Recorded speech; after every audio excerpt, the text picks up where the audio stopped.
Kita mulai aja. Assalamualaikum warahmatullahi wabarakatuh.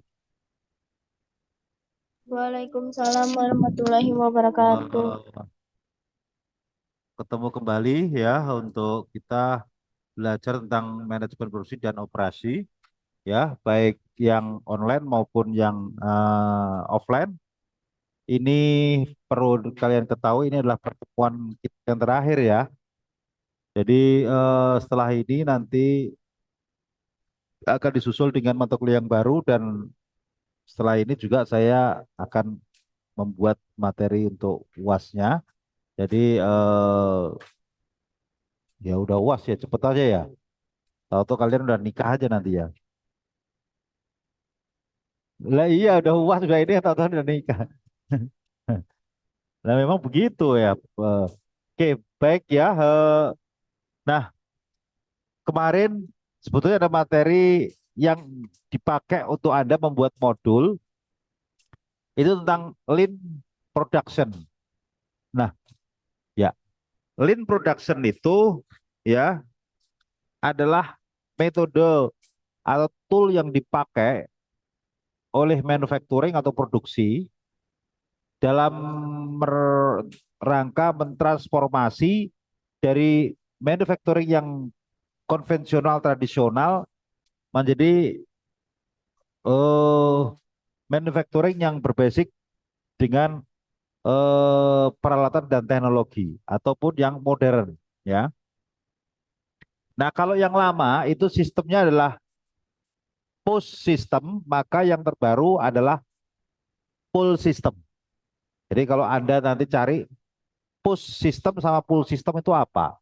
Itu bedanya adalah kalau push system berpikir produksi itu tidak boleh berhenti, maka untuk tidak berhenti maka harus diperbesar jumlah sumber daya yang dimilikinya. Misalkan persediaannya, stoknya yang banyak aja biar gak stop line. Nah itu push system.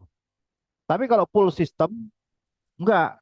Jadi dia harus berpikir bagaimana just in time bisa diterapkan atau persediaan sedikit tapi tidak membuat stok habis atau stock of out atau shorted atau produksi berhenti itu yang diinginkan.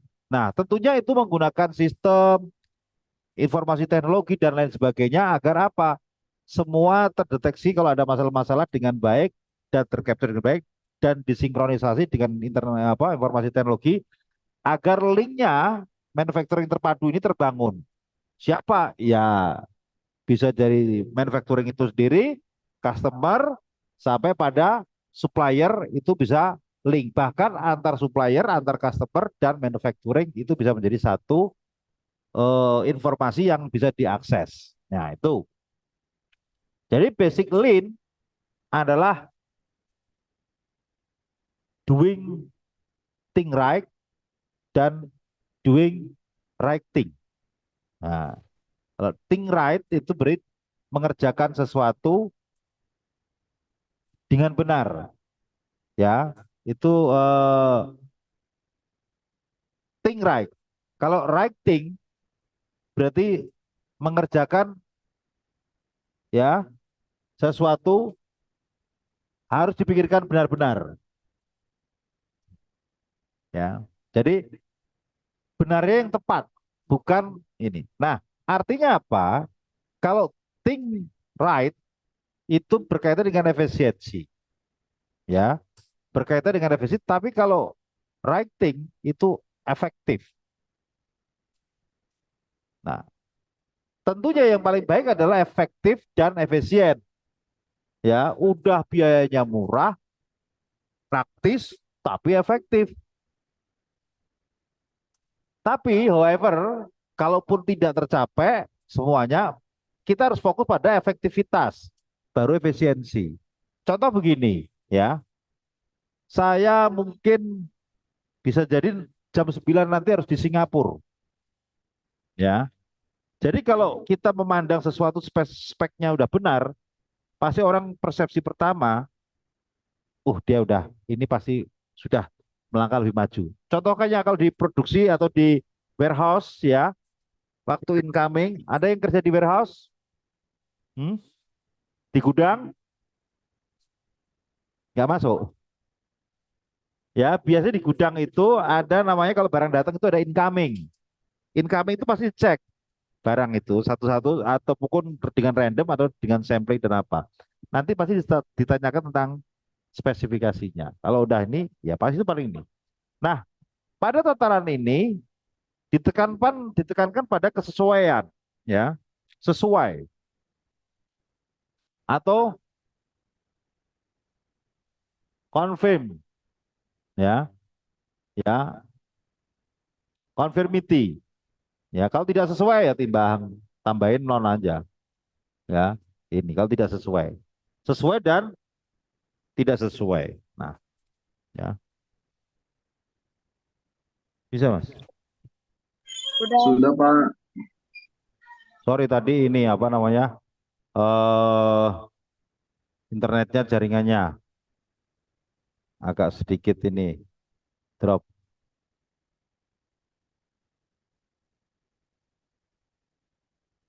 Baik ya, kita lanjutkan. Nah, tadi ya menyambung bahwa ide klasik adalah produk itu ekuivalen dengan spesifik produk, maka penekanannya adalah kesesuaian.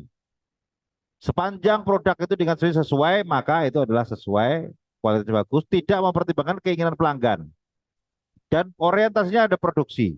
Ya, di awal-awal semuanya adalah orientasi produksi.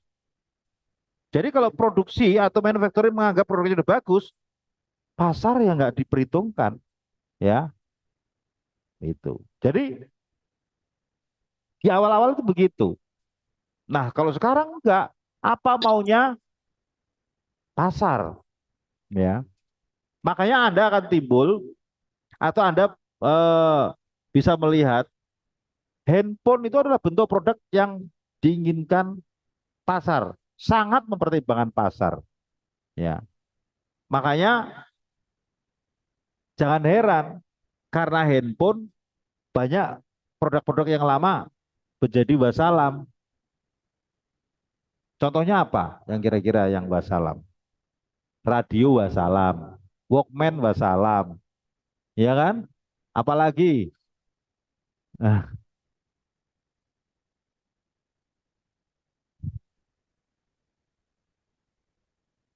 wartel ya, warung telekomunikasi, terus sewa internet, terus apa? Hah? Ah, apalagi? Telepon umum, apalagi? Yang jelas yang dulu yang terkenal kayak Fuji, Kodak itu apa itu? Kamera. Hilang sama sekali, ya kan? Yang kamera digital juga keren ya. Sekarang nggak ada itu. Banyak sekali, ya. Jadi video, semualah yang semua itu, ya. Sekarang sebentar lagi mungkin TV itu, TV ini sudah tinggal sudah masuk ICU sekarang TV itu. Ya TV tabung udah udah lama, ya. Jadi ini jadi handphone itu nanti semua akan ada di situ, termasuk ATM juga udah akan hilang, ya. Jadi yang bikin ATM itu yang ada di jalan-jalan itu lama-lama hilang diganti dengan handphone, dengan QR apa QRIS itu ya, dan macam-macam sekarang duit juga akan hilang duit. Tinggal handphone scan scan scan, kamu nggak pernah duit duit saya 5 miliar tapi nggak pernah megang duitnya. Ya itu. Jadi itu istibaranya begitu. Jadi kalau sekarang kamu masih megang bangsa 50, 200, 300, 1 juta megang. Tapi sebentar lagi kamu udah nggak megang duit sampai mati itu nggak akan megang. Hah? Iya. Jangankan tanggal tua, tanggal muda aja juga nggak mungkin. Ya, gitu. Dari muka-muka kalian itu udah saya paham itu ya. Nggak megang duit itu wajar, tapi nggak apa-apa. Hah? Iya. Oke ya.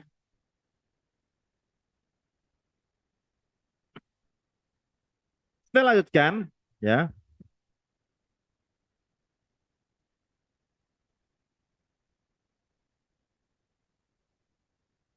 Nah, definisi modern ya kesesuaiannya masih ada ya, tapi ini dihubungkan dengan pemakaian ya, disesuaikan dengan persyaratan dan ada orientasi pada customer satisfaction.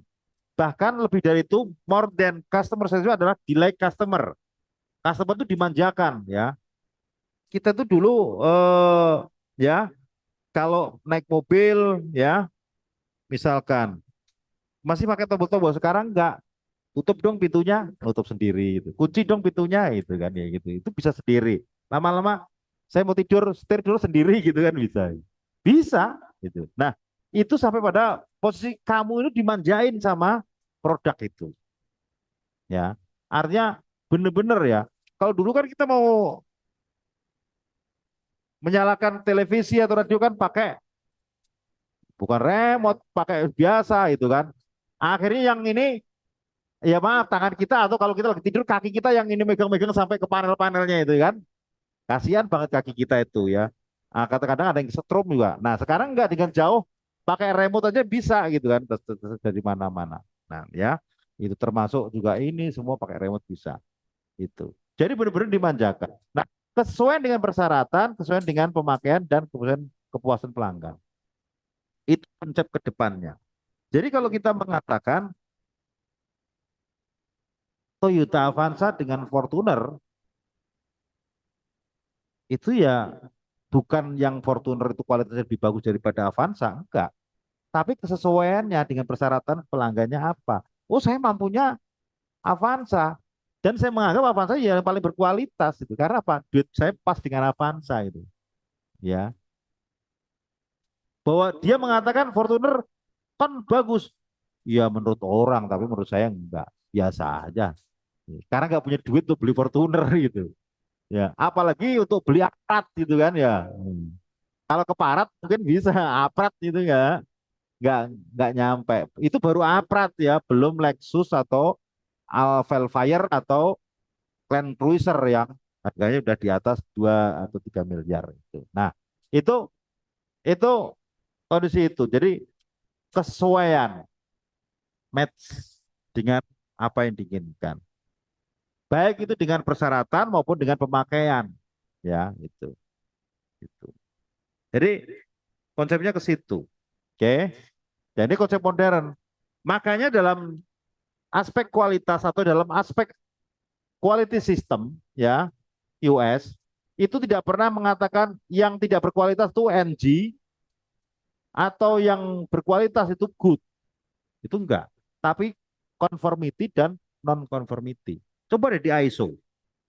Cari. Ini enggak ada. Tapi di pabrik saya ada Pak. Masih nanti mesti ngeles gitu kamu. Saya ada, ini kok barangnya NG ini ada di QA itu di QC ada. Nah, QC itu terkait dengan incoming sama di outgoing.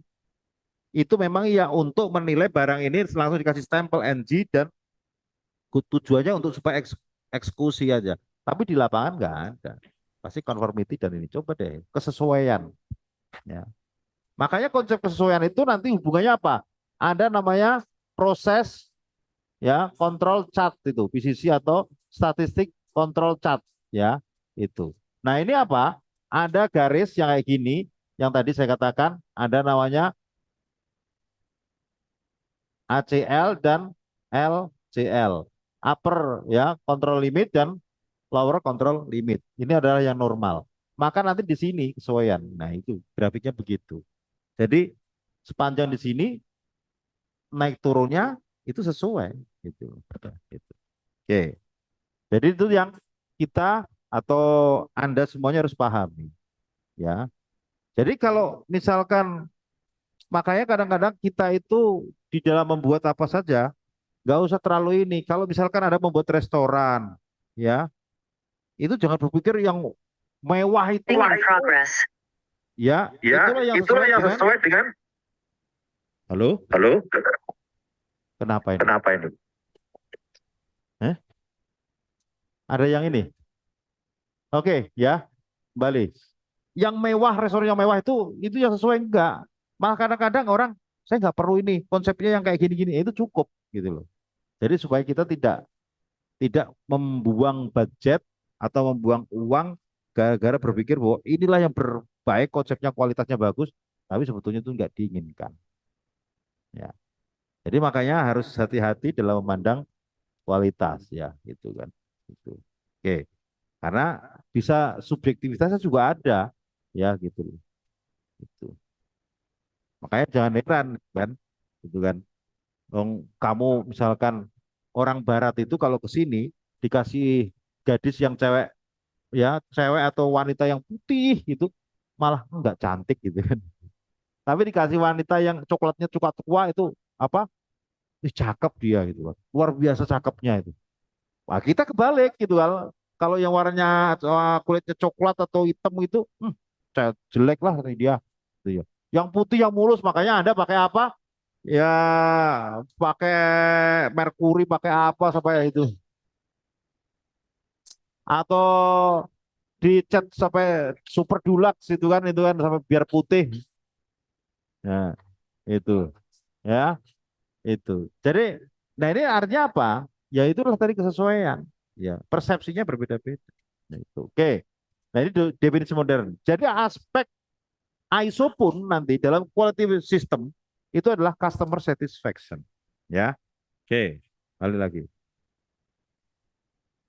Nah, hati-hati dengan apa yang dikatakan oleh konsumen, produk tidak bermutu adalah yang tidak sesuai dengan spesifikasi itu atau tidak kompeten. Tadi saya katakan kamu kerja nggak nggak nggak enak banget, nggak kompeten gitu. Nah itu nggak enak itu kalau diomongin nggak ada kompetensinya kamu ya itu dalam itu.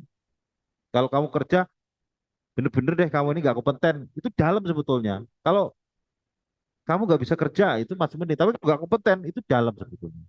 Karena rangkaian kompetensi itu menyeluruh ya gitu kan. Jadi, nah permasalahannya berulang-ulang ya. Rework itu masalah itu kalau di dalam pabrik itu kan ada rework ya itu. Atau tadi harga mahal itu juga bisa dipandang mahal. Wah nggak bermutu, wah mahal. Kalau murah, nah itu baru bermutu. Ya itu bagi ngelesnya bagi orang miskin ya. Kalau barang mahal ya nggak bisa beli aja ya. Jadi itu. Jadi tapi ya memang begitu gitu loh ya. Kita nggak bisa menampilkan bahwa orang yang berpikir bahwa harga mahal itu nggak bermutu. Terus komunikasi tidak memadai. Nah ini juga kenapa saya katakan produknya berkualitas, tapi karena kemampuan orang yang deliver untuk menjual barang ini nggak bagus, misalkan marketingnya nggak bagus, ya akhirnya nggak bermutu. Coba deh kenapa ya rokok-rokok rasanya mungkin nggak enak, tapi jadi orang beli semua ya, karena yang bawa SPG-SPG-nya cantik-cantik gitu kan ya, udah roknya setengah lutut gitu kan ya, nah kurang bahan ya kan, kurang bahan ya. Kalau imam ditawarin rokok, nggak ngerokok pun jadi beli itu. Oh enggak ya? Hmm, nggak salah lagi ya gitu. Ya itu. Jadi itu ya. Jadi dengan adanya itu jadi apalagi kalau ditambah dengan komunikasinya, produk knowledge-nya bagus, maka itu udah membuat orang udahlah, saya nggak perlu lagi nyari lain. Ini saja cukup gitu kan. Ya. Dan ada ingkar janji. Ya kalau ingkar janji pasti nggak bermutu. Ah kamu ini mukanya aja nggak bermutu itu. Ah ya.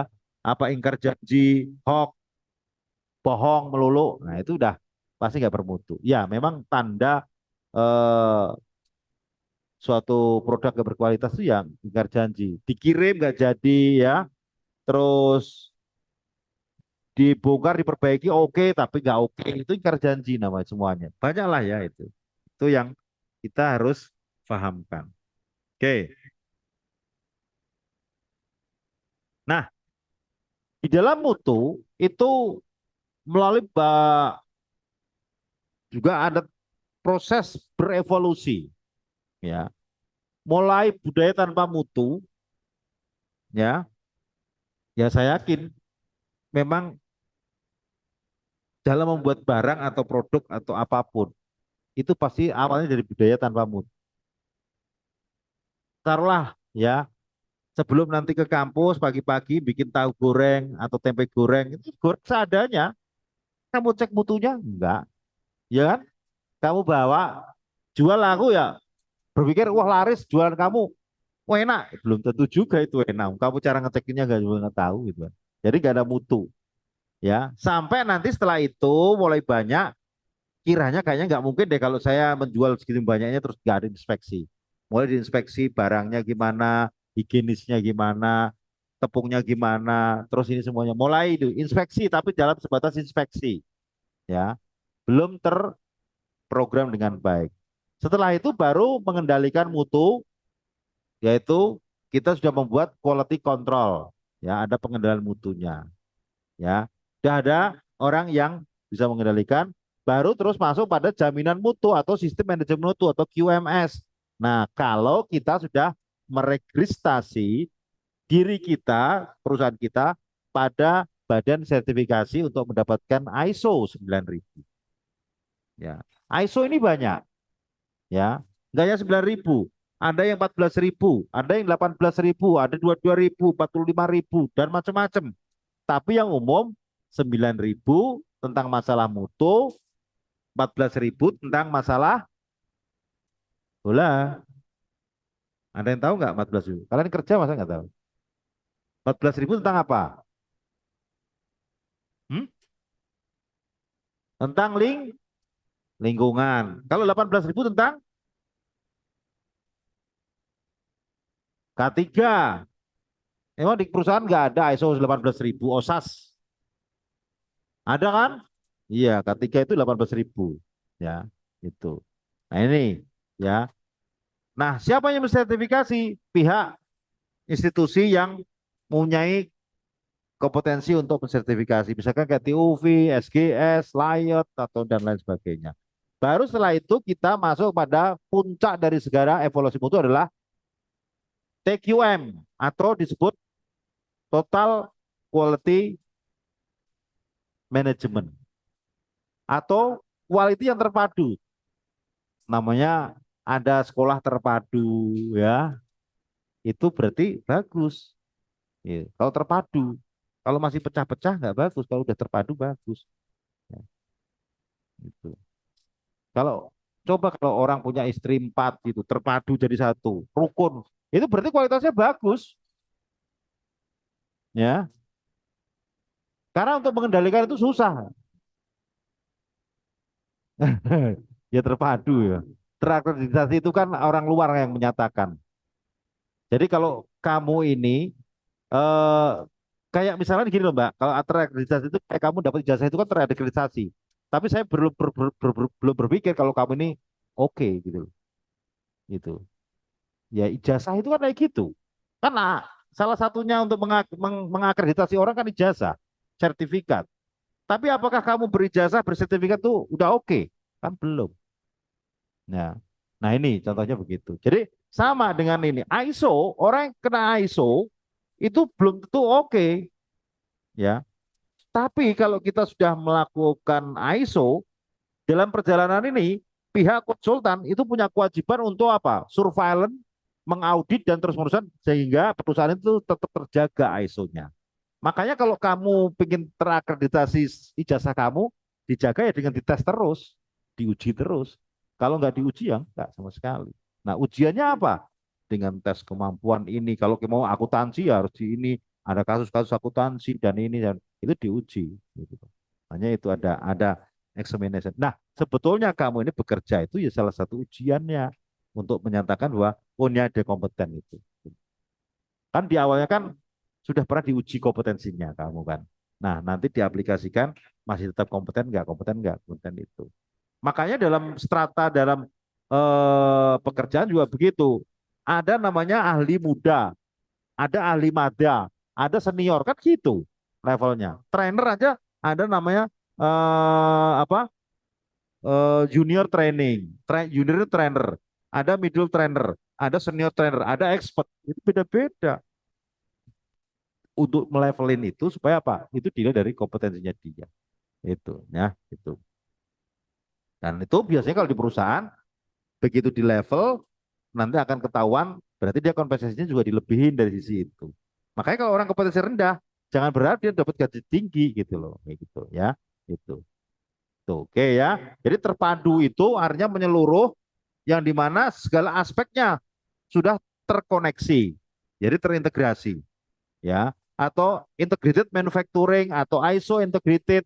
Makanya kalau ISO itu sudah terpadu antara ISO tentang lingkungan, tentang safety, tentang mutu, maka indah banget perusahaan. Sudah jadi ini segala aspek terkunci dengan kemampuannya gitu. Jadi itu yang kita ini evolusi mutu. Oke, ya. Jadi nah, ditandai ya ini tadi aspek customer menjadi priority dalam quality management system. Fokusnya adalah customer.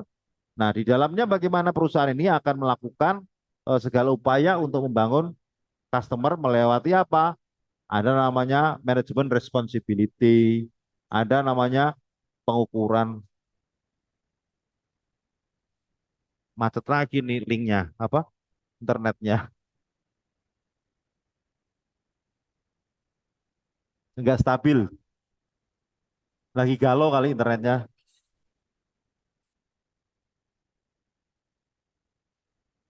Ah,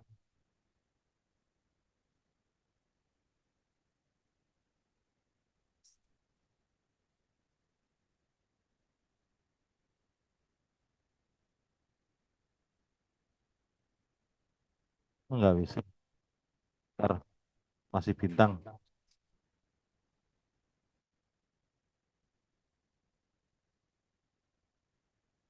bintang. Ya, ntar aja, ya. Di sana dengeran mic-nya aja ya. Ya oke, ya. Nah itu ya dengan QMS. Nah, kalau kita bicara dengan QMS, maka pengertian quality management system itu adalah berarti kita harus apa? Merefleksi pada internasional standar organisasi atau yang disebut dengan tadi ISO.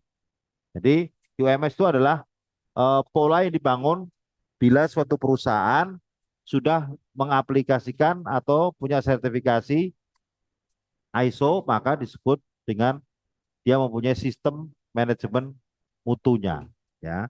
Dan seri yang dipakai untuk sistem manajemen itu adalah ISO 9001, ya. Jadi dalam ISO itu serinya banyak. Ada 1, 2, 3, 4 dan lain sebagainya. Ya, itu. Oke. Ya, ISO itu adalah ya lembaga internasional atau nasional yang terpisah dari negara, ya. Sifatnya independen, yang ini terintegrasi dari banyak negara, lebih dari 100 negara, ya, yang berkomitmen untuk membuat standar yang baku di antar negara ini menjadi bagian standar modern, ya, itu ISO. Jadi kalau misalkan ISO di Amerika, di Belanda, di Jepang, di Indonesia sama, ya, sama polanya. Jadi makanya apa? Kita nggak usah rendah hati atau rendah diri kalau di Indonesia perusahaan jelek, enggak. Kalau perusahaannya udah standar ISO, saya pikir di Amerika sama di sini sama, gitu loh, ya. Oke, jadi nggak usah kita bimbang, ya, atau rendah diri, ya itu. Karena apa? Tadi kalau kita udah sertifikasi ISO. Nah ini kelebihannya dari ya sistem manajemen mutu ini, ya. Jadi kalau kita bicara tentang manajemen mutu, apa yang harus kita ya fokuskan? Paling tidak ada kebijakan mutu, ada sasaran mutu, ada proses, ada prosedur ya, quality manual, prosedur, instruksi, rekam ya atau dokumen dan job description. Itu biasanya harus ada. Itu unsur dan makanya kalau kita itu di perusahaan kamu kerja ini nggak ada job desk-nya, ya saya pikir apa? Ya kamu ya belum belum bermutu gitu loh. Perusahaannya maksud saya, ya. Siapa yang kerja di sini yang sudah memegang job desk-nya masing-masing? Tunjuk jari. Sudah satu, dua, tiga, empat, lima. Nah, yang lainnya gimana? Oh pengangguran.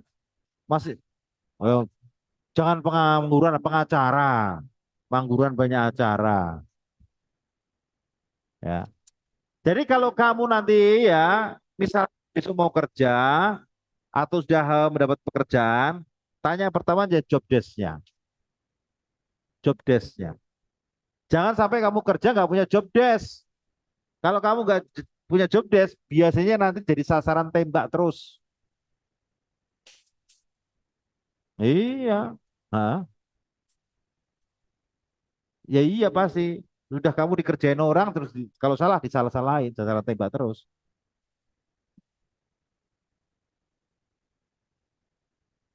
Ya tapi kan nggak bisa begitu. Ya mau dua mau tiga yang penting dibikin job desk-nya. Karena apa? Potensial orang itu punya bisa mengerjakan salah.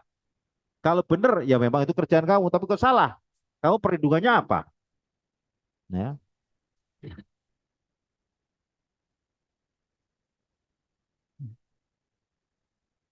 Wani piro, wani piro. Eh? Eh. Hmm.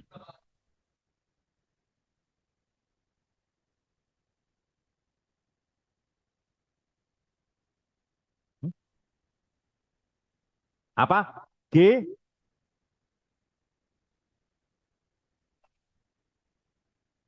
Hah? Oh, etos kerja saya nggak membahas. Tapi kalau etos kerja itu kan gini ya. Jadi etos sama etik itu bergandengan. Itu adalah misalkan kamu bekerja ya, misalkan kamu nggak memandang pekerjaan ini sebagai pekerjaan yang memberatkan, tapi ini sebagai sebagai ibadah. Itu namanya etos. Contohnya itu. Jadi ada hasrat, terus kamu kerja itu eh, harus benar, itu etos. Tidak boleh kamu kerja serampangan, itu etos. Tapi kalau etika, misalkan ini kerja etik, beretika itu, kalau ini saya ngerjain ini misalkan ukurannya 600, nggak usah deng, kita kurangin aja. Ini etika maksudnya. Atau misalkan kita, udahlah, kita kerja, kita bikin fiktif, ini etika. Misalnya laporannya kita rubah, itu etika. Berarti etika itu berbicara benar dan salah. Makanya apa? Korupsi itu maksudnya etika, etik. Kalau etos, tadi kamu kerja, misalkan semangat pagi kerja, nggak pernah merasa malas, itu etos. Itu. Nah itu etos itu untuk membangun kita, passion kita, hasrat kita bahwa kamu kerja itu tidak beban, ya. Kayak kamu gimana sih? Kayak kamu kayak hobi aja gitu. Nah itu. Jadi senang, itu etos. Jadi itu kalau gitu terkait dengan pertanyaan kamu ya. Walaupun saya tidak mengajarkan itu, tapi dalam teori motivasi etik dan etos kerja itu biasanya ada hal yang memang harus dibangun seperti itu. Ya, Hmm. Ya. Oke. Nah, kembali ke sini sistem manajemen mutu di dalam ya manajemen operation menjadi penting karena apa? Supaya kita tidak membuat ada kekeliruan yang menjadikan apa? Cost of quality atau quality cost kita menjadi tinggi, ya, yaitu. Jadi contoh, kalau perusahaan sering melakukan training bagus, Itu bagus. Tapi efek melakukan training kira-kira ada nggak? Ada. Biaya. Kamu butuh snack, kamu butuh trainer, kamu ini kan biaya.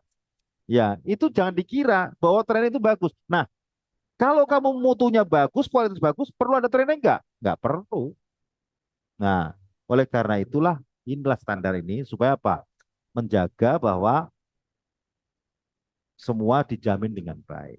Itu ya, itu. Jadi standar itu.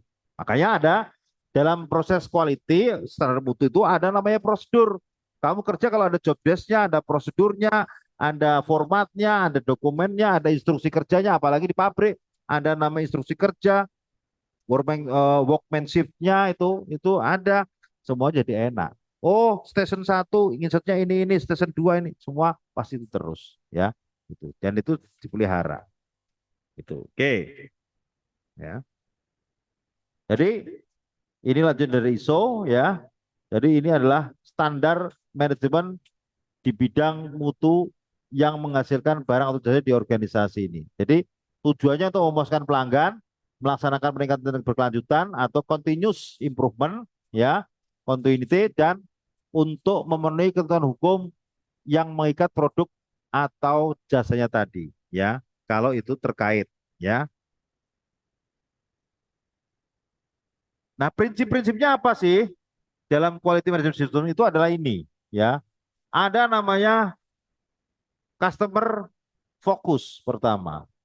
Ada leadership, ada engagement, ada proses approachment ya, atau approach ya, proses approach dan improvement, ada evidence based on decision making, dan terakhir adalah relationship management. Jadi ini adalah hierarki daripada quality management principle tadi ya, yang dimana ini apa ya, memang harus dideterminasikan, diuraikan dan ditentukan oleh perusahaan. Misalkan customer fokus, gimana kita fokus customer kita itu bentuknya apa, pelayanannya gitu kan. Itu jangan kita pembeli itu adalah raja. Iya, tapi begitu ada raja datang kamu nyepelein, nah itu kan berarti nggak fokus ya. Itu jadi customer ini. Nah, leadership itu ada driven atau apa, ada semacam guidance yang mengedrive pola bagaimana quality kita itu menjadi leader di segala lini. Contohnya kalau gini loh, leadership itu, misalkan jadi quality leadership itu misalnya gini, kamu di belakang bicaranya, oh ini gudang ini nggak bermutu kualitasnya, di maintenance juga gitu, oh ini kualitasnya bagus begini, di HR, oh ini kalau rekrut orang mutunya begini, nah itu namanya udah mutu menjadi leadership, itu ya. Itu engagement itu mengikat. Jadi kalau produksinya atau produk yang kamu buat yang bermutu kamu sedih, kamu menganggap diri kamu jelek, tapi kalau ini baik, nah, kita udah mengikat. Jadi kalau engagement itu kalau teman sedih, kamu ikut sedih, kalau teman bahagia, kamu ikut bahagia, itu engagement udah menyatu sebegitu, ya. Sehati. Makanya orang menikah itu begitu, engagement. Ada tali pernikahan itu engagement, ya. Kalau masih pacaran itu namanya teman. Maka namanya boyfriend, boy girl gitu kan. Eh, girlfriend, girlfriend ya. Ya, TTM apalagi ya, itu. Heh, apa itu?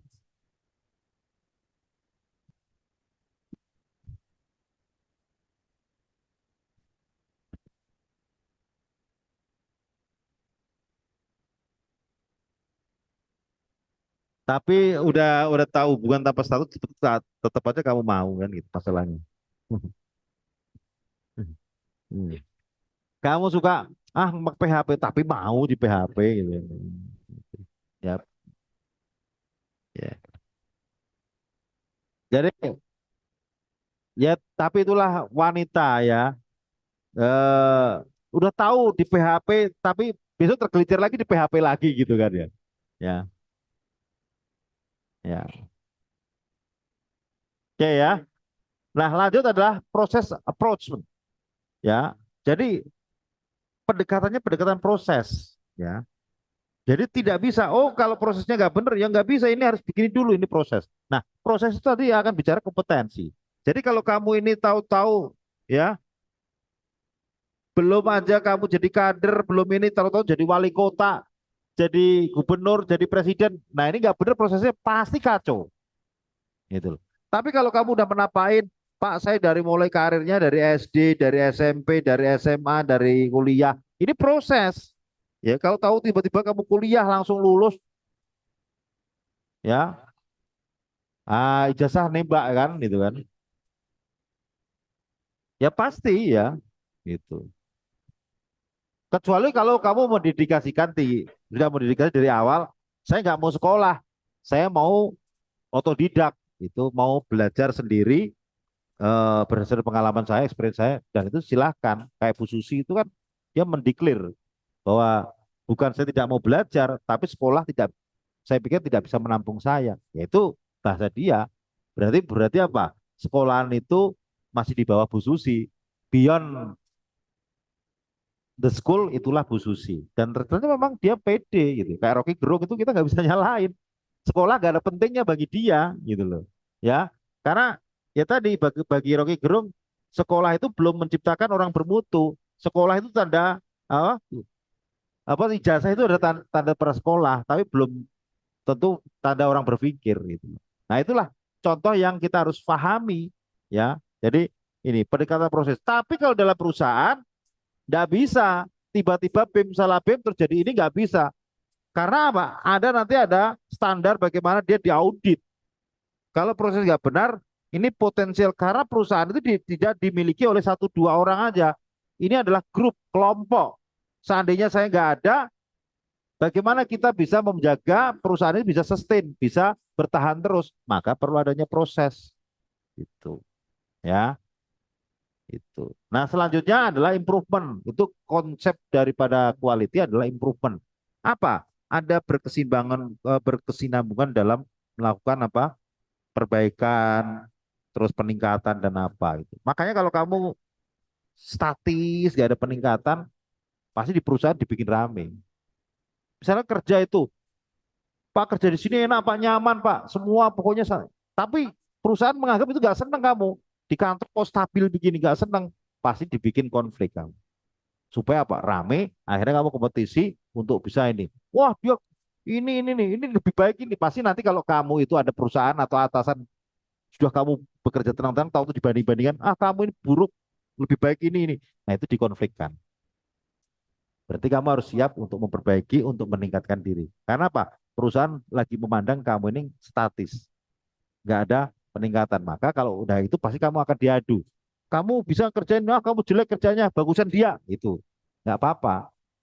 Kamu kalau digituin, jangan pernah merasa, wah saya ini apa, ya kamu perbaiki. Hah? Ya baper itu. Nah, selanjutnya adalah evidence. Dalam konsep quality, proving, bukti, based on decision maker. Kalau mana buktinya?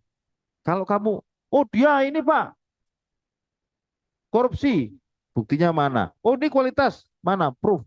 Atau ini apa? Ini buktinya semua. Ada dokumen, makanya dalam konsep ISO, pasti yang dikerja dokumentasinya.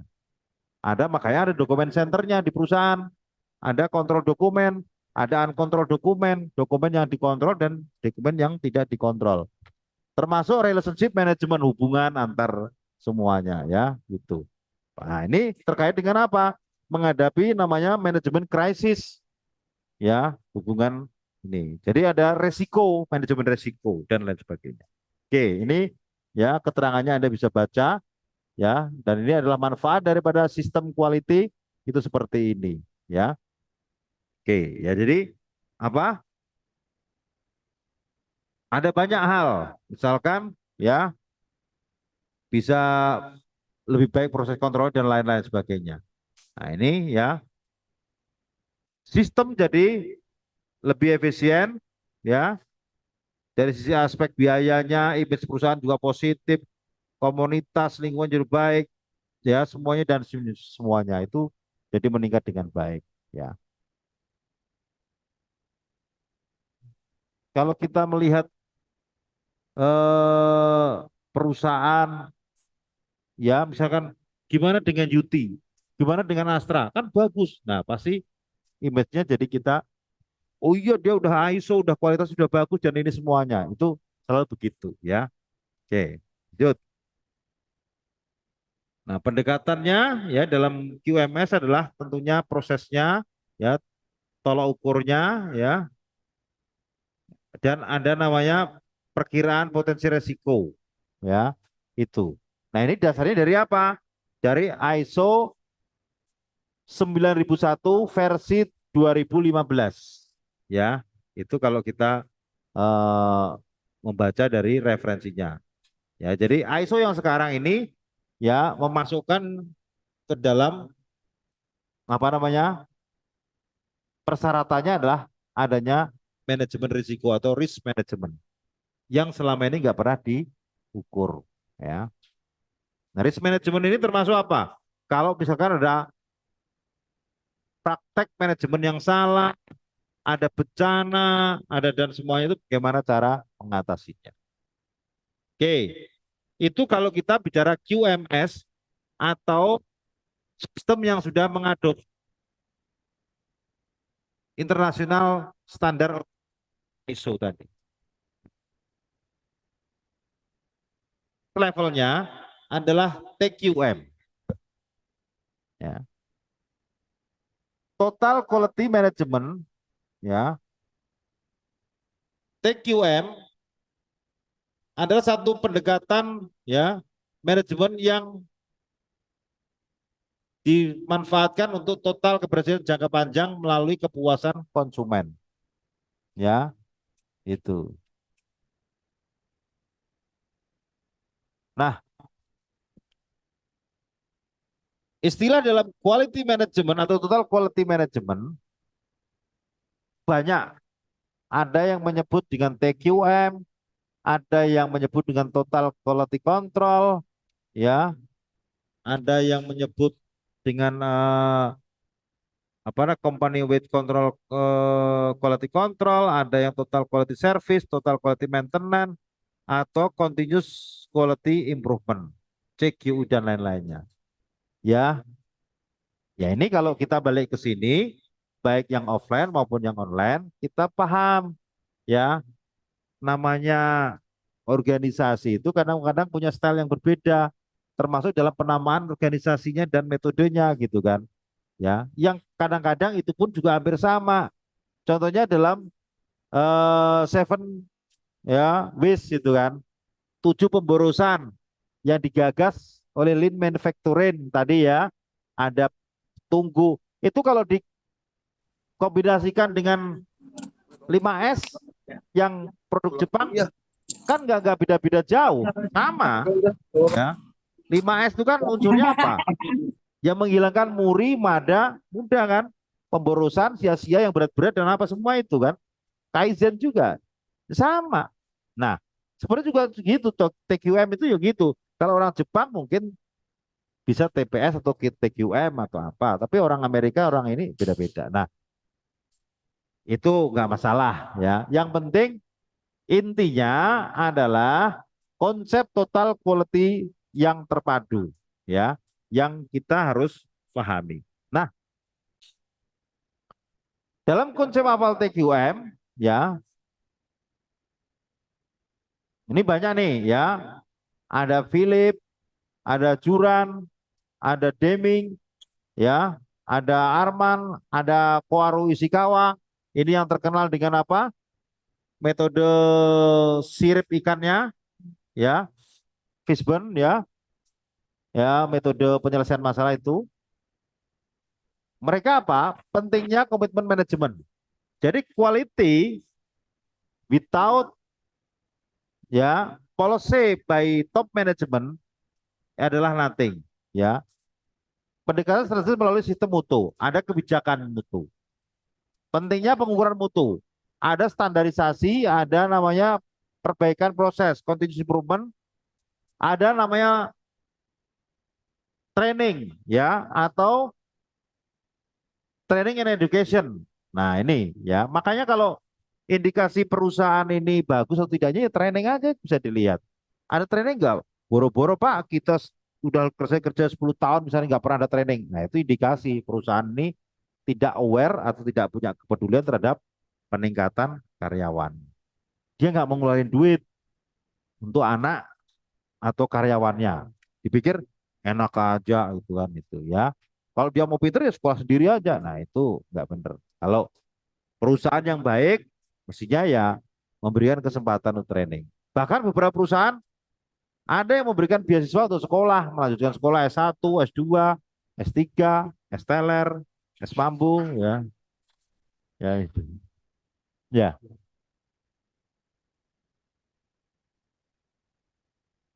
Ah, ah.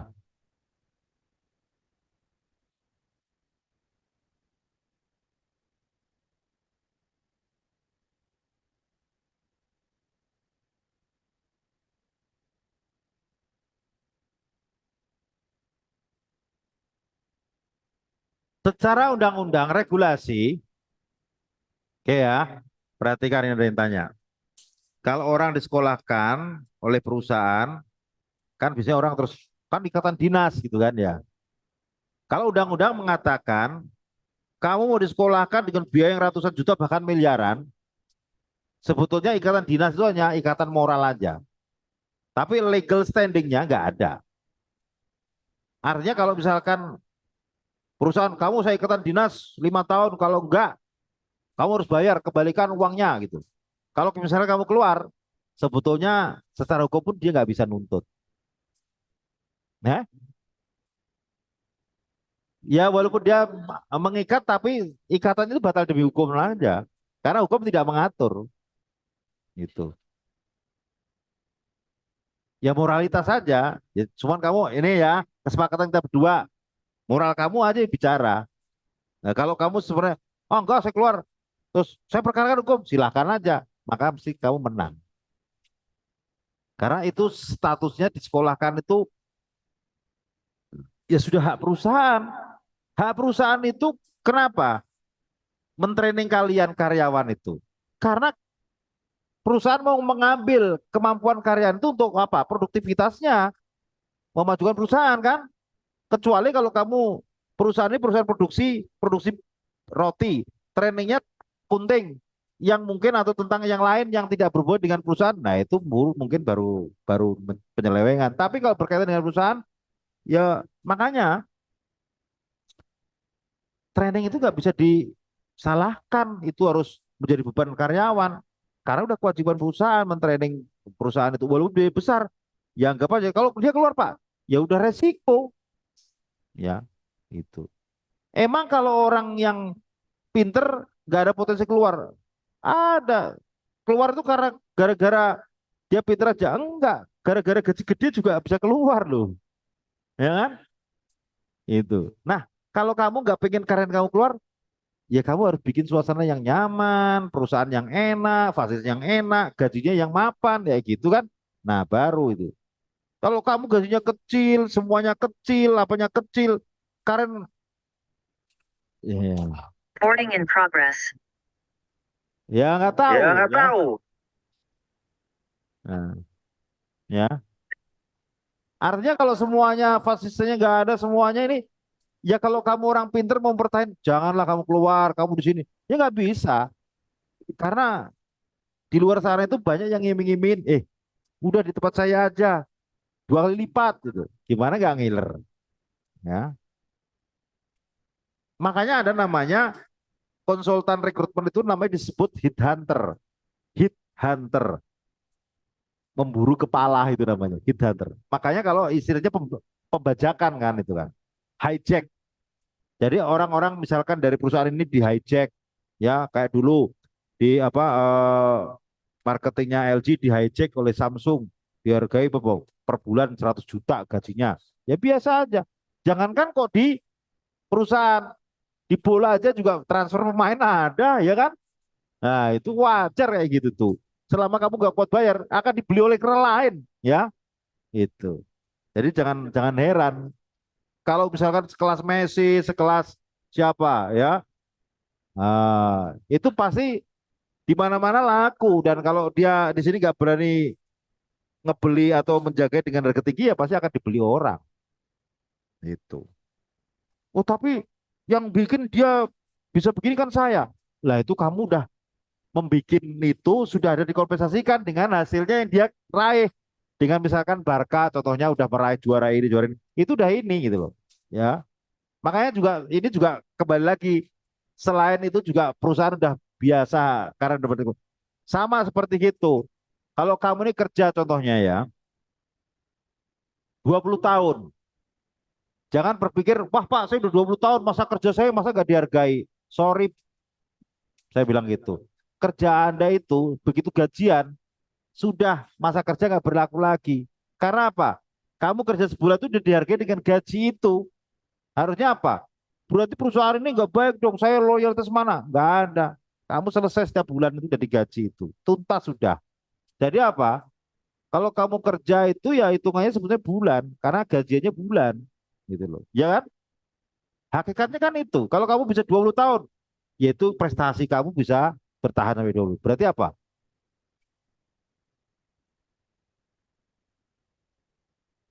Ya undang-undang pemerintah itu kan melindungi supaya orang itu ada job secure, ada keamanan kerja. Ya, job secure itu keamanan kerja. Nah, sebetulnya kalau orang-orang makanya orang-orang profesional itu menganggap keamanan kerja itu nggak penting karena dia sudah bisa mengamankan diri sendiri. Makanya apa? Dia nggak mau kalau orang-orang yang ya kan tidak semua orang pinter semua kan masalahnya. Ya kalau kalau kamu ini kan kalau milih ingin jadi kontrak, karyawan dagang atau karyawan tetap, pasti semua milih karyawan tetap Pak gitu kan. Makanya kalau kamu itu kenapa PNS masih jadi favorit kalau bisa masuk PNS karena aman. Sebodoh-bodohnya kamu kerja sampai tua bisa aman itu, ya kan? Ada jaminan, jaminan gak dikeluarin ya. Kamu nggak masuk, nggak ini ya udahlah dianggap aja. PNS apalagi enak banget. Nah, ya bagusnya kamu membangun diri kamu sendiri. Kalau kamu misalkan ahli mengetik, konsentrasi aja masih mengetik kira-kira 1 menit itu bisa sampai keluar ribuan kata atau lebih huruf. Itu kayak gitu aja. Itu yang akan berharga di situ. Makanya kenapa orang-orang yang udah ekspor itu nggak mau dipermanenkan. Kalau misalkan saya sekarang ini di hire orang kerja, saya nggak mau dipermanenkan. Sorry, ngapain? Mendingan kontrak setahun, gitu loh. Walaupun nanti gaji per bulan, tapi kontraknya setahun. Kenapa? Nanti biar kalau kalau setahun prestasi saya bisa 2 kali lipat, kan saya bergening saya bisa lebih tinggi lagi. Kalau kamu, hah? Ya iya gitu aja. Mending kayak gitu. Kamu apa? Misalkan pinter IT, IT-nya aja diperbarui. Kalau bisa baca seperti kemarin itu pakai apa? Baca BSI itu, Bank Syariah Mandiri itu, 4 hari collab itu kan, itu ada ransom ya itu kan itu. Kalau kan bisa itu. Nah, artinya itu sudah sampai pada hacker itu kan kompetensinya tinggi ya. Itu. Nanti hacker dia membaca, menghack sesuatu, dia kasih tawarkan dengan obatnya. Gitu ya. Harganya kan mahal. Nah, yang tidak kamu nggak berbuat itu tapi berbuat yang lain-lain. Itu artinya begitu ya. Oke. Baik. Nah, di dalam aspek kualitas terpadu ada 3 poin pentingnya adalah apa? Ada perencanaan mutu, ada pengendalian mutu, ada perbaikan mutu. Jadi ini ada di awal, di tengah bekerja, dan di akhir untuk dalam evaluasi maupun review. Ya, nah ini adalah aspeknya di sini ya, yang kita bisa lihat. Ini jadi kok kecil ya.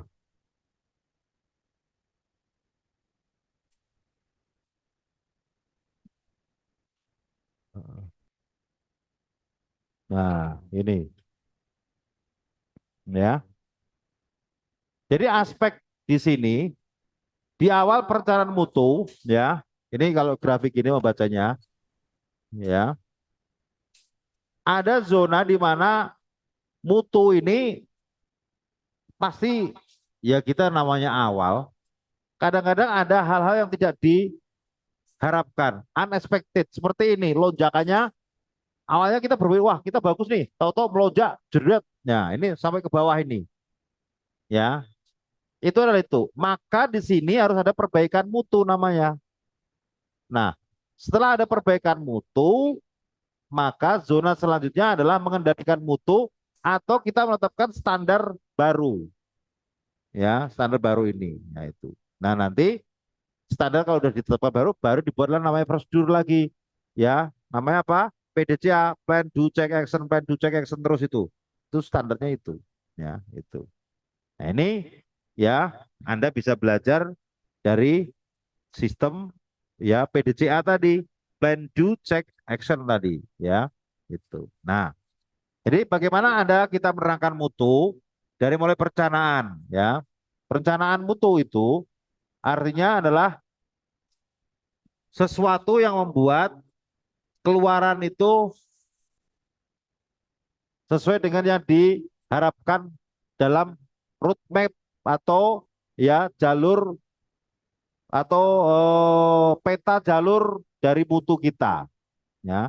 Mulai dari menemukan tujuan mutu, yaitu keluarannya mesti daftar tujuan mutunya, ada daftar pelanggan, ada daftar persyaratan pelanggan, desain produk.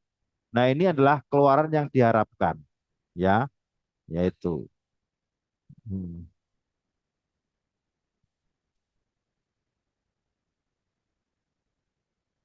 Oke ya.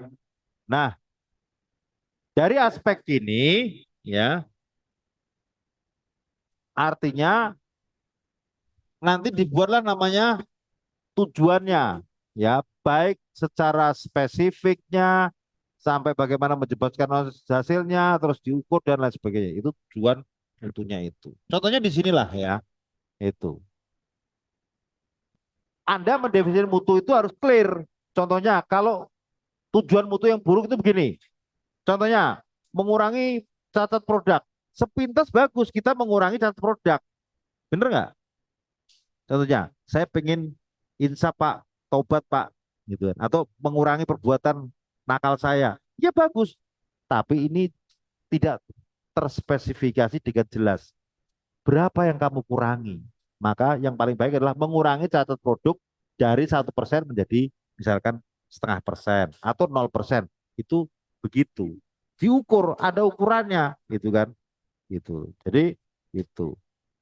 Atau kalau misalkan mengurangi yang setiap hari minum ya alkohol menjadi mungkin seminggu sekali. Nah, itu kan berarti ada apa? Penurunan atau peningkatan kualitas. Nanti terus statusnya tahun depan dari 1 kali seminggu saya setengah tahun sekali. Jadi akhirnya sampai saya tobatan nasuka tidak minum alkohol lagi. Berarti kualitas Anda sudah sempurna. Nah, itu. Jadi harus itu ya. Nah, ada hal sendiri yang ukurannya harus selalu absolut. Contohnya gini, kayak kecelakaan kerja itu kalau membuat target, kalau yang kemarin kecelakaan 5, maka besok targetnya berapa? Kalau kemarin kecelakaan 5, Pak, saya targetkan besok kecelakaannya 2. Itu nggak boleh, ya. Harus berapa? Kalau target safety itu harus 0 terus. Kalau kemarin 5, besok 0, besok lagi 2, ya 0, 0, 0 terus. Masa kita berharap ada target tetap celaka kan? Nggak mungkin kan? Aneh aja itu. Atau kalau kemarin mati 5, Pak besok cukup 2 aja yang mati. Ya nggak bisa itu kan. Ya, ya tetap 0 gitu kan kalau kecelakaan itu. Maka itu harus kamu pahami ya. Tuh. Nah, ini contoh-contoh yang lain. Misalkan mengurangi waktu pelayanan penarikan dan penyaluran uang di bank itu menjadi waktu ini dan ini menjadi 3, 5 menjadi menit. Intinya ada yang diukur ya. Jadi data harus bahwa kita memang ada data itu ada satu sifatnya kualitatif ya, ada namanya kuantitatif ya. Nah, kalau yang ini bisa data ukur karena ukurannya jelas, tapi kalau kualitatif nggak bisa diukur. Maka data yang sifatnya kualitatif harus dikonversikan kalau dalam quality itu dalam bentuk angka, dikonversikan ya. Itu. Contohnya, kalau kita bicara cantik itu kualitatif atau kuantitatif? Ini cantik Pak, ini buruk Pak, itu kualitatif. Karena apa? Bias bentuknya. Tapi kalau menyatakan, oke, okay, dia cantik dari 1 sampai 10, berapa cantiknya? 7. Nah, itu. Atau dengan cara apa? Kamu puas, tidak puas, 1, 2, 3, 4, 5, itu. Jadi dengan menggunakan skala Likert. Jadi kalau dalam sistem quality harus dikonversikan, harus bisa dihitung. Ya, walaupun kita mau punya data, kalau kamu survei atau kamu membuat penelitian itu datanya kualitatif, maka tetap harus kamu konversikan dalam bentuk apa namanya kuantitatif, gitu ya. Itu. Ini adalah kalau permainan statistik ya, itu, itu. Apalagi hal-hal yang terkait dengan pelanggan itu rata-rata datanya banyakkan kualitatif. Kalau diproduksi kan kuantitatif. Ya, hasilnya berapa? 10, Pak. Edge-nya berapa? 5. Itu jelas enak semuanya. Dan bisa dihitung dengan mudah, ya. Puas enggak? Puas. Puasnya berapa ini yang kita harus hitung. Nah, makanya kalau kamu nanya ke konsumen, Pak gimana Pak terhadap pelayanan kita? Puas tidak? Puas. Kalau misalkan konsumen bilang puas, kira-kira kalau puas berapa nilainya? 1 sampai 10. 10. Nah, berarti maksimal. Tapi kalau dia 5, ya berarti jauh dari puas itu kan, ya. Kita 6 aja belum yakin, 7 aja belum yakin gitu. Harus paling enggak 9, 10 kalau puas itu. Ya, itu. Oke, ya. Ini 6 langkahnya. Jadi tentukan, identifikasi sampai pada evaluasi. Nah, ini biasanya tool-tool yang dipakai ya, perencanaan, pengendalian maupun juga perbaikan itu menggunakan QC7 tool. Ya, biasanya perusahaan ini menggunakan ini, ada namanya diagram alir, diagram sebab akibat, Ishikawa tadi ya, yang biasanya sirip ikan ya. Sirip ikan itu biasanya ini ya. Gini kan. Itu. Ini misalkan apa? Ini misalkan TV rusak gitu kan. TV rusak kepalanya. Rusak ini dari apa? Mainnya ya, metodenya, mesinnya atau materialnya gitu kan itu. Nanti dilihat mainnya apa. Oh, karena kurang training, tidak ada pelatihan ini. Mesinnya, mesin lama, terus misalkan materialnya rendahan, itu contohnya. Baru nanti diukur besaran berapa. Oh, ini TV rusak karena akibatnya ini, ya, gitu. Hah? Ya spesifik, namanya ini fishbone atau Ishikawa tadi itu ya, itu. Itu. Jadi enak. Kalau ini pasti sebab akibatnya tahu. Jadi kalau gini, makanya kalau kamu kalau nanya, misalkan saya hari ini absen, itu kenapa kamu absen? Gitu kan? Oh saya kerja, kerja dari jam berapa sampai jam berapa? Nah, gitu kan akan ketemu terus. Berarti kalau sampai mengapa itu terus kalau dia udah gak bisa jawab mentok, oh berarti kesalahannya di sini, gitu kan ketahuan, ya. Itu seperti ini Fishbone. Nah nanti kalau kamu buka searching ya, QC7 tool akan ketemu. Nah, diagram alir, dia analisa Pareto, Pareto itu 80% 20 Pareto ya. Jadi apa? 20 diperbaiki itu sudah mewakili perbaikan atau kualitas selayaknya 80% ya. Tuh, sampai ada namanya control chart ya, histogram, scatter atau grafik ya. Tuh. Oke, itu dari aspek perencanaannya. Nah, pengendalian mutunya ya, misalkan dalam hal ini adalah untuk apa? Supaya kegiatan terencana sistematis itu dapat tercapai mutunya, dikendalikan. Nah, mengendalikan mutu itu ya di dalam aspek produksi itu ada namanya ya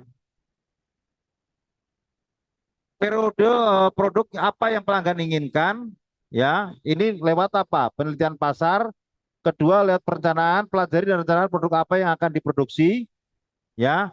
Terus ya menyiapkan peralatan ya untuk membuat standar produksi, dan terakhir adalah penjualan ya, termasuk juga pelayanan purna jualnya ya atau self service-nya dan lain sebagainya. Itu cara kita mengendalikan dari aspek 5 ini ya. Berarti pelayanannya, penjualannya, produksinya, perencanaan dan semuanya ini. Dan terakhir dari aspek perbaikannya. Perbaikan itu ya untuk kita bisa mengidentifikasi apakah kita sudah profesional atau tidak, ya. Kedua, apakah kita memberikan pelayanan produk dan layanan terbaik atau tidak? Apakah kita sudah berdaya saing? Dan ketiganya, apakah kepuasan ini sudah tercapai atau tidak? Ya, itu yang kita harus pahami. Dan ya, hal-hal yang mendorong status quo, apakah Anda terlalu di dalamnya? Saya tahu yang terbaik, misalkan dan ini semuanya. Ini contoh-contoh ya. eh, kita tidak mau berubah, ya. Nah, perubahan adalah cara pandang manajemen yang baik, fokus pada pelanggan, perbaikan mutu, kemitraan, ya, baik dengan pelanggan maupun dengan karyawan, ya. Nah, ini termasuk dengan hal ini adalah quality improvement. Jadi di dalam aspek ya perbaikan ini yang paling kita soroti adalah quality improvement. Bentuknya apa? Ya seperti ini.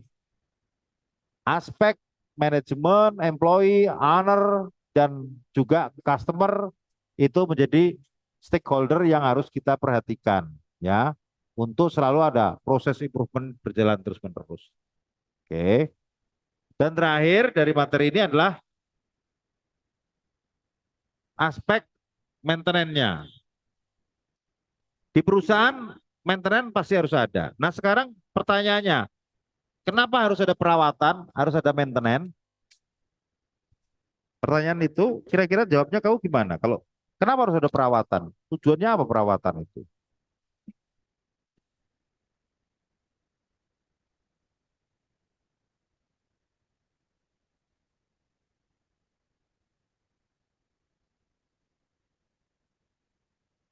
Biar awet. Hierarki suatu barang itu pada prinsipnya akan surut. Mau barang baru, mau yang muda, ya sama. Kalau kamu masih gadis, masih ya bujang, ini ganteng. Tapi lama-lama nanti akan menurun. Men- Menurun cantiknya, menurun gantengnya, menurun daya tahannya, daya kekuatannya dan lain sebagainya. Maka perlu perawatan. Nah, ya, perawatan adalah segala upaya, ya, kegiatan yang tujuan untuk mempertahankan kondisi. Jadi kalau kondisi kamu umur 50 tahun dengan saat kamu umur 30 tahun lalu itu ya nggak beda-beda jauh, itu namanya perawatannya bagus. Ya. Walaupun secara fisik harusnya itu sudah menurun jauh, ya. Itu.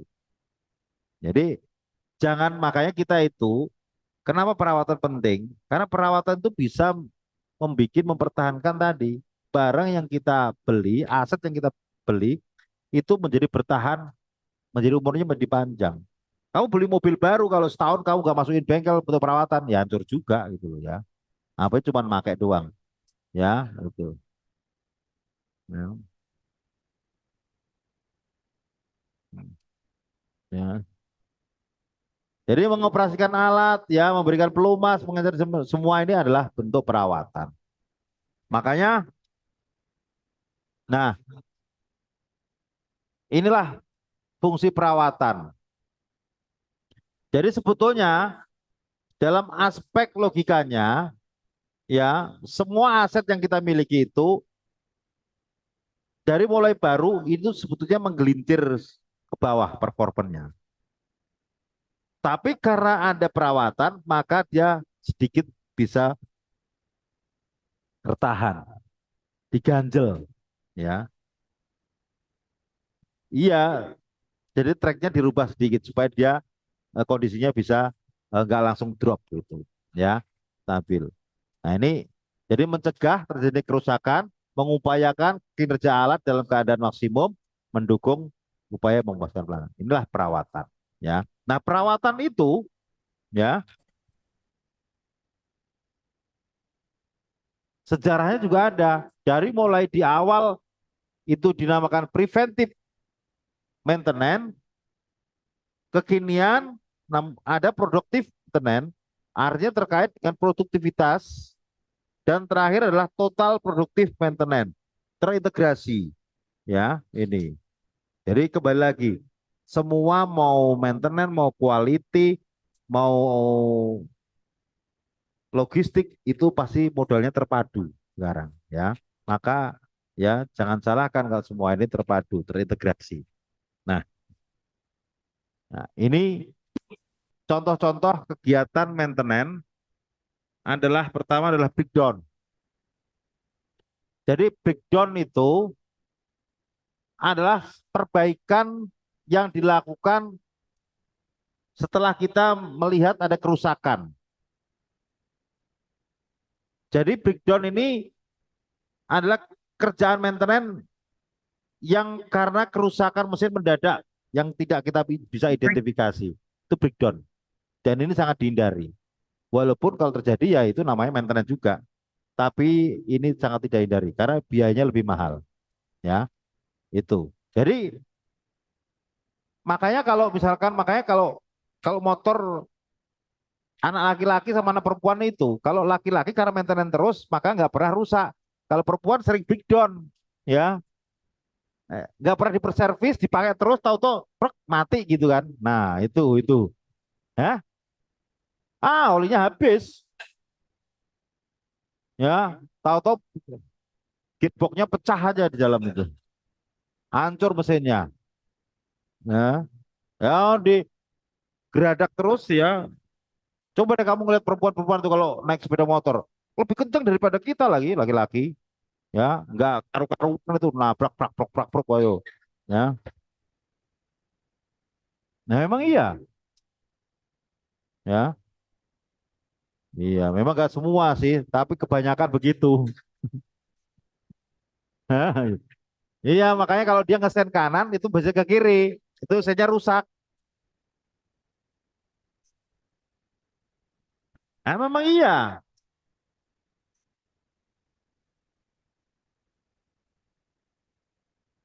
ya. Kamu tahu nggak, kuda sama wanita, 1.000 kuda saya bisa memahami, satu wanita nggak bisa memahami saya. Hmm. Hmm. Ya, gitu. Ya kuda besi, ya. Ah, kuda apa? Oke, baik ya. Nah, yang kedua adalah preventive maintenance ya.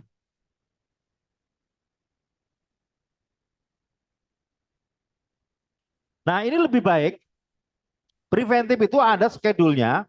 Kita perlu masang mesin sesuai dengan kebutuhan dan mempertahankan fungsi dengan baik. Maka ada preventif perawatan harian, mingguan, bulanan, inspeksi berkala, ada ini. Nah, ini tidak ada kesempatan, artinya kerusakan itu bisa mengancam ya dengan preventif.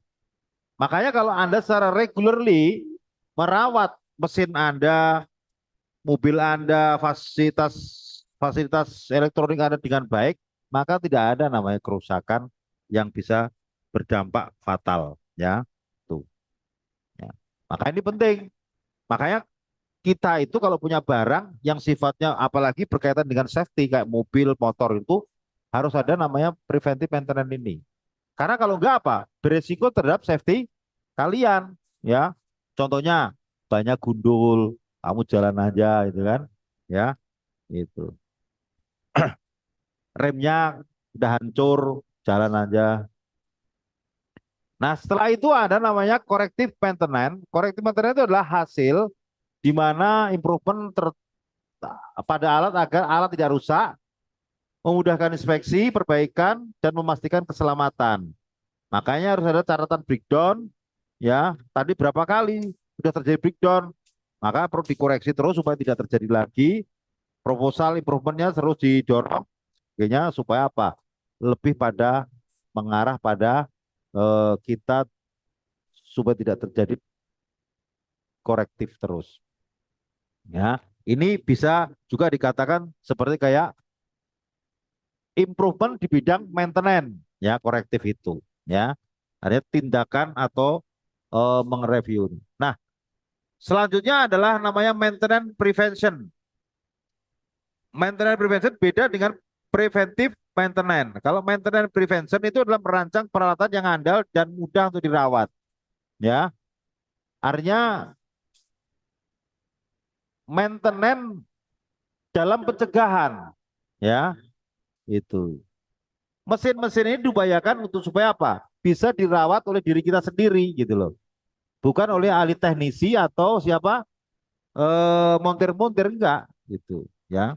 Makanya dalam kekinian itu ya bagaimana upaya user ataupun orang yang memakai operator yang memakai itu bisa merawat sendiri ya dengan mudah tentunya. Maka itu dirancang sistemnya dengan tadi maintenance preventif. Baru menganjak atau menginjak pada namanya produktif maintenance. Kalau sudah pada orientasinya produktif maintenance, maka segala sesuatu tindakan maintenance itu harus berdampak dengan profitability. Harus berdampak terhadap apa? Meningkatnya keuntungan. Ya, ini mengisyaratkan tidak hanya kita mencegah breakdown atau kerusakan, defect, tapi juga bekerja dengan efisien dan ekonomis. Yaitu tadi, ya, tidak pemborosan. Nah, itu sudah pada produktif. Jadi maintenance itu sudah mengarah pada kegiatan yang efektif dan efisien. Ya, semuanya bisa dipertanggungjawabkan, ya. Dan karena tidak ada masalah dengan segala sesuatu yang terjadi, maka bisa dikatakan sudah menjadi namanya area yang tadinya cost center menjadi berubah menjadi profit center. Jadi maintenance itu kan cost center awalnya, bener nggak? Cost center itu adalah yang selalu mengeluarkan biaya-biaya terus. Tapi lama-lama kalau sudah bisa menjadi apa? Irit, bahkan bisa jadi mesinnya perusahaan lain itu kita perbaiki, kan jadi kita cost center apa? Profit center. Kita dapat biaya lalu dapat namanya kompensasi jasa dari perusahaan lain. Bisa ya kayak gitu, ya. Contohnya di Bandung itu ada namanya Telkom, itu punya laboratorium kalibrasi yang hebat di Indonesia. Akhirnya perusahaan-perusahaan yang ada di Jawa BK itu kalau kalibrasi ke sana semua. Kan jadi profit center dia. Awalnya dia ada beli biaya mesin untuk kalibrasi, tapi lama-lama kalibrasi itu bisa dimanfaatkan oleh umum gitu. Jadi itu ya sudah berlaku secara efektif dan efisien, dan ini pasti kalau udah ini selain kita juga berdampak terhadap sasaran maintenance kita berjalan baik, tapi aspek lain kita bukan biaya atau kerugian atau beban biaya yang tinggi terhadap overhead kita, malah justru kita mendapatkan imbal balik dari keuntungan ini. Nah, kalau kayak gini perusahaan ya semuanya efektif, efisien, semuanya pemborosan, waste-nya kita hilangkan, maka kalau kamu minta bonusnya gandakan, pikniknya jangan ke puncak, ke Ancol, ke Bali dong, itu pasti bisa. Gitu. Kenapa kalau kamu family gathering kok mesti selalu kalau nggak Ancol, paling keren Taman Safari, ya itu terus bolak-balik ke situ terus. Itu berarti perusahaan nggak punya duit itu. Kamu dipura-purain piknik bahagia gitu kan. Cuman ke Taman Mini, ke Dufan, ke ini. Itu duitnya nggak ada sebetulnya. Tapi kalau kamu ke Bali, ke Manado 3 hari, nah itu duitnya baru banyak perusahaan. Ya, itu, itu. Ya, tuh. Oke. Ini dari aspek produktif maintenance. Maka kalau ya tabelkan, maka akan kebentuk seperti ini ya, saudara-saudara semuanya. Jadi baik itu preventif, produktif maintenance sampai TPM itu di area ini. Jadi kalau kita udah bergerak pada ya TPM, maka economic efisiensi. Pasti di dalamnya ada namanya total system maintenance-nya. Baik itu maintenance preventif atau ya manajemen innovation atau preventive maintenance itu semuanya ada. Pasti di dalamnya ada autonomous maintenance. Berarti semua user, pemakai atau operator sudah dibekali dengan kemampuan maintenance yang baik. Kalau perusahaan kita baru pada tahap productive maintenance berarti hanya dua ini. Tapi kalau preventive maintenance baru hanya bisa ini. Ya. Jadi kalau kita awalnya ini sudah bagus nggak? Bagus daripada enggak. Tapi kalau meningkat ke sini ya bagus. Nah, lebih bagus adalah kalau sudah meningkat ini. Jadi ini terintegrasi. Jadi kalau dulu apa-apa mesin nunggu teknisi, nunggu ini. Sekarang enggak. Kalau udah ini Kenapa? Tenang, saya juga bisa perbaiki, semua bisa perbaiki, punya otoritas memperbaiki. Ya, event itu cuma user. Sama seperti kamu beli motor, kalau kamu ahli motor nggak perlu ke bengkel, kamu sendiri aja yang bisa memperbaiki, bener nggak? Nah, itu maksudnya otonomus. Nah, inilah yang diharapkan perusahaan dengan ini. Ini pasti semuanya akan berjalan indah, ya, itu. Namun untuk mencapai itu mudah nggak? Perlu perjuangan dan perjalanan atau proses yang panjang. Untuk menjadi kamu expert di bidang maintenance, perawatan dan apa, nggak bisa. Kamu punya baru mobil setahun terus tahu-tahu pinter mobil, belum tentu. Karena pengalaman mobil mungkin baru kamu megang. Kecuali kalau kamu udah mungkin pernah jadi pembalap, pernah ini udah 20 tahun begini, mungkin bisa, ya. Makanya kembali lagi kalau ada namanya kamu membeli barang, jangan sekali-kali kamu terpancing dengan promosi, dijual motor, jual mobil ex wanita, gitu kan. Malah kalau hancur itu maksudnya itu. Tapi kalau yang baik ex pembalap itu malah bagus. Pasti mobilnya terawat, kenceng, ya dan sehat itu. Gak mungkin pembalap itu ya menjual mobil pasti mobilnya jelek, nggak mungkin. Kecuali kalau mobilnya ditabrakin ya, gitu. Oke. Ah ya, dikit aja lah. Oke. Nah, ini adalah kalau kita sudah pada mengarah TPM, ya. Nah, pertanyaannya, apa itu TPM?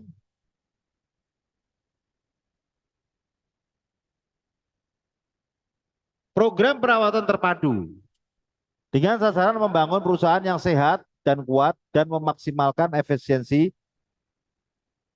sistem produksinya, overall efektif. Jadi ada hubungan kuat nggak dengan manajemen produksi? Sangat, karena ini adalah sistem produksi, ya, efisiensi dan produktivitas. Nah, TPM menjadi siklus hidup, ya, sistem produksi yang lebih panjang dan membangun sistem shop floor, ya, yang konkret. Membangun sistem shop floor itu apa? Ya operator tadi. Operator ternyata tidak hanya sekedar cuma datang kerja pulang enggak, tapi mereka punya semangat lagi. Ada namanya kegiatan circle activity atau GKM, gugus kendali mutu dan lain sebagainya. Itu maksudnya gitu. Spornya jadi bergerak, ya, dan semua berorientasi mencegah atau menghilangkan losses, ya, itu. Losses itu apa saja? Termasuk perawatan yang buruk, defect, kecelakaan kerja maupun juga hal yang terkait dengan breakdown tadi, ya. TPM melibatkan semua unit organisasi, ya, dari produksi sampai pada pengembangan penjualan dan administrasi. Nah, aspek administrasi ada, berarti apa? Ya ada masuk di sini, ya, itu. Nah, sistem TPM ini adalah setiap yang terlibat dalam TPM dari mulai eksekutif sampai pada pekerja lapangan, semua harus berpikir yang sama. TPM mencegah zero losses melalui kegiatan tim yang saling berkaitan. Nah, ini 5 pokok TPM itu seperti ini, ya. Ya, satu bermaksud mendapatkan apa? Ya, manfaat. Dua, membangun, ya, sistem PM-nya. Tiga, mengikut sertakan semua orang, mempersyaratkan dukungan dan kerjasama setiap orang. Dan lima, mempromosikan menerapkan kegiatan PM dengan dasar kegiatan kelompok kecil yang mandiri. Ada namanya GKM, gugus kendali mutu. Ya, jadi apa? Ada task force team kecil-kecilan, ya, yang kita bisa manfaatkan di dalam TPM ini. Nah, selanjutnya adalah, ya, 8 pilar TPM, ya. Sama dengan QMS, kegiatan improvement itu menjadi dasar daripada TPM, ya. Terus pilar yang kedua adalah perawatan mandiri, ya. Pilar ketiga adalah sistem perawatan terencana, ada planning atau maintenance plan, ya. Ada pelatihan. Nah, sama, pelatihan di mana-mana selalu ada, ya. Makanya kalau perusahaan nggak ada pelatihan ini, itu malah perusahaan ya buruk. 5 adalah desain pencegahan perawatan. ada namanya ya desain pencegahannya. Ada perawatan mutu, ada departemen administrasi yang mendukung ya, mau dari sisi administrasi breakdown-nya, maintenance-nya, schedule-nya, overhaul dan lain sebagainya itu ada yang mengadministrasikan, termasuk juga spare part atau barang-barang, part-part yang digunakan untuk perbaikan. Dan selanjutnya yang terakhir adalah ya untuk 8 kegiatan pilar ini membangun sistem yang aman dan ramah lingkungan atau environmental friendly ya. Nah, sasaran TPM adalah ini zero L ABCD atau disebut zero losses, zero accident, zero breakdown, zero crisis dan zero defect ya. Itu. Jadi kalau kita tidak ada namanya kerugian, pemborosan, tidak ada kecelakaan, begitu, tapi krisis dan defeknya ada ya masih juga belum sempurna TPM kita ya. Itu. Oke. Nah, ini ya aspek bagaimana kita dalam penerapan TPM itu adalah dampak positifnya ya dalam TPM. Kenapa kok kita harus di dalam manajemen produksi dan operasi ini harus ada TPM? Karena perusahaan itu pengen image ya.